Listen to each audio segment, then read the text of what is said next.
Chris Pre with SmartRealEstateCoach.com, and I want to go over a deal with you today that is a little bit above average. I tend to always water it down so that we don't overemphasize anything and we don't make any, high-end promises. But I will tell you ahead of time, disclosure, this is above average. This is not the normal deal, but I want to walk you through it because you will, by staying out there and calling on enough people, enough homes where people need your help, you will find these deals. You're going to see in this deal that we absolutely made a seller and a buyer extremely happy by purchasing a home through lease purchase and then selling it to our tenant buyer. The source of this property isn't expired. On that note, side note here, please make sure you get a hold of the expired dialing process that my son-in-law Zach has on our membership area. It is super important, because we've gone from me manually dialing, say 4 years ago, well, as recent as a year and a half ago, to totally automating the auto dialer to touch expireds and then have a callbacks from the ones that are, the low-hanging fruit, the high priority leads. So it's an expired listing that was called. We bought this property for, now, Steve, stay with me, and if you have questions on it, just email me. But we bought this property for the balance of the mortgage plus about, balance of the mortgage plus about 40 grand cash. The total is 618. Okay? Long story short, the cash is around 40K. When are we paying this?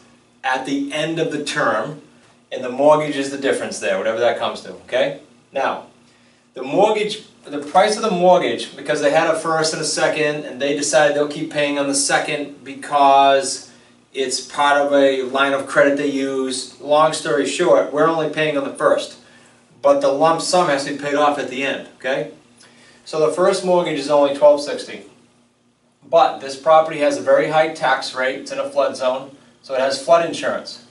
Our total cost in this deal is $2,593. Now, there's a lesson here, a very important one. Because this is pretty high, it's not too high for a property that we're going to go out and sell for $699. But I know in the rent-to-own world, we know that that is going to be a tougher number to crack when you start adding taxes, insurance, and everything on top of that, right? Because a mortgage payment at this price, with 20% down, which they're going to be required to eventually when they buy, the buyers, you have mortgage payments somewhere around $2,900, I figured, on today's rates. So I want to make sure the tenant buyer can get in the door, be comfortable, be able to save money, be able to get cashed out. That's the end game here. We want to help them, right? So here's what we did. We went on the market at $2,000. Now you say right away, if you're in the market for $2,000 and you're going to pay $25,000, what the heck? No, what we do is this. In our videos, it's very well explained, and when the buyers came in for the buyers meeting just yesterday here in the conference room, they were already well educated, went through all the videos and understood completely that they are responsible, in addition to this $2,000, for the $833 taxes, just like when they go to the bank and get a bank loan, and the loan's going to be around $2,900. They're going to pay the taxes escrow on top of that, and they also, because they love the property where it is, have to pay the flood insurance. I'm not going to pay it. Okay? So our adjusted monthly lease payment just went up to $1,333. That's the payment we're getting. I'm sorry, $3,333. That's the payment we're getting in the door. We're sending out $2,593. The difference is what equals payday number 2 is $740, I believe, if you do the math, whatever that comes to. So what did we sell this at? We sold it at $699. So let's walk through the 3 paydays. By the way, we tied this home up on a 36-month term with the ability to extend it for one term of 6 months if necessary. We brought the buyers in who are fantastic, who, frankly, the credit won't take long at all, but they need time to save some more down payment because they got to get to the 20%. Okay? Now, follow this. Sell it for $699. Payday number 1, cash up front, $80,000. Now, you have to qualify the buyer, you have to bring them through the right system so that you cover yourself and you have a plan to successfully get the buyer to the end result here. I'm of course skipping some steps, but that is critical in the process. You don't stick someone in the home that can't qualify for the home. You're setting up to fail and you're going to lose on that deal. Okay? So now, did this come all at once? I wish it did. It did not. It came in increments of around 20 over the next, I think it was only 12 months or so, 12 to 14. Okay, so they have payments. Okay, to get in the home, it's going to be 20 plus the 333, which, by the way, plus 333 here adds to payday 1 Why? It's a lot of information in this one video, guys, but we keep the first payment because we have contracted with the owner to take over the payments and the flood and all that 30 days after we take occupancy. That means after signing with our attorney, you always have an attorney with the buyers, we'll teach you how to do that, they're going to bring in a check for 20 out of the 80 in the 333. That's payday number one. Payday number two is what? The spread between the 333 and the 2593, which is around 740. That's right here, 740 times 36 months is 26 grand. So far, we've got $83,333. We got 26. And what's payday 3? Got to go through the math here. Payday 3 is 699. We sold it. 618 we have it tied up for. That's about an 80 grand profit. Coincidentally, we took 80 grand in the deposits over the next 12 to 14. So we took a lot of our profit in the 36-month term in the next few months. The principal reduction, I'm using round numbers for the video, is around $500 a month for 3 years. That's another $18,000.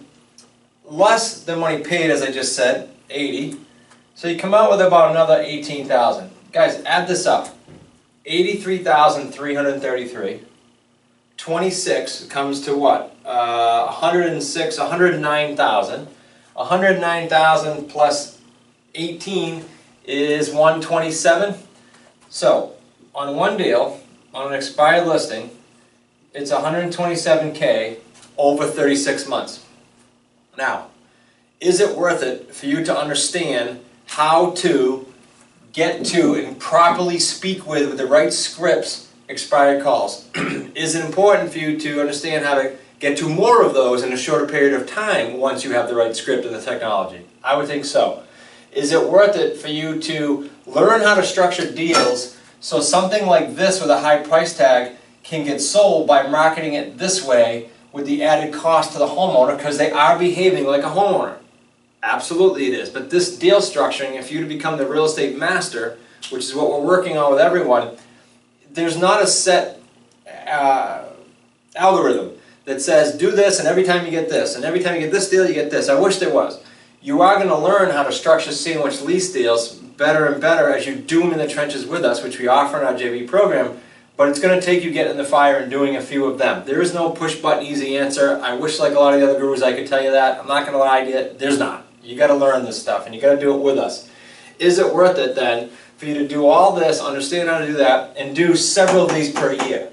In the month that I'm filming this, we had 3 of these going to agreement, working on 2 more. Not all this level. We tend to average as follows, just for full disclosure here. We average around 20 on this one. Okay, this is a high one. We average 20. 2, we average around 308. This is a high one, 740. And 3, we average around 50 something. We're here around 80. Actually, with the principal paid on 98. Pretty heavy on this one. It is above average. It's not the norm. But if you did one of these every quarter or one a year, would you be okay with that? I have JV partners that are replacing their salaries because that is about what they make elsewhere. In particular, I won't give any names, but in particular one in the professional field of engineering that does about this yearly and is upwards of 350 right now in deals under agreement in some shape, form, or fashion with the 3 paydays. So, I hope that helps you.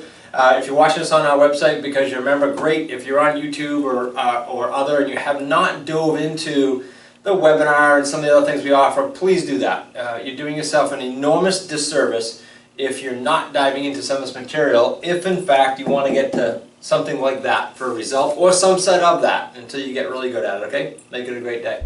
Thanks so much for watching that video. You know, I'm going to try to come out with more and more deal structuring videos so that you know exactly how to navigate the sometimes tricky waters of doing deals all on your terms. That means no cash, no credit, no chasing investors, none of that.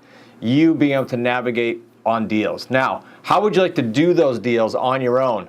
Like clockwork, every single month, eventually 1 a week. How would you like to do that? How would you like to be putting those 3 paydays in your pocket that consistently? Well, there's one way to do it if you haven't done it yet. And that's to jump on our Quantum Leap System home study program. It's right here below. Click the link, grab the QLS. If you're serious about making this year your breakthrough year, you'll be able to do the same deal structuring that we're showing right now. The big difference is, instead of watching, you'll be putting the dollars in your pocket. Hey, be sure to subscribe below as well so you don't miss any of these videos. Look, I don't know if you're going to take action on the QLS. You should right below here, but if you don't, definitely don't miss any of these videos. Subscribe below, and I look forward to seeing you on the future videos. Take care.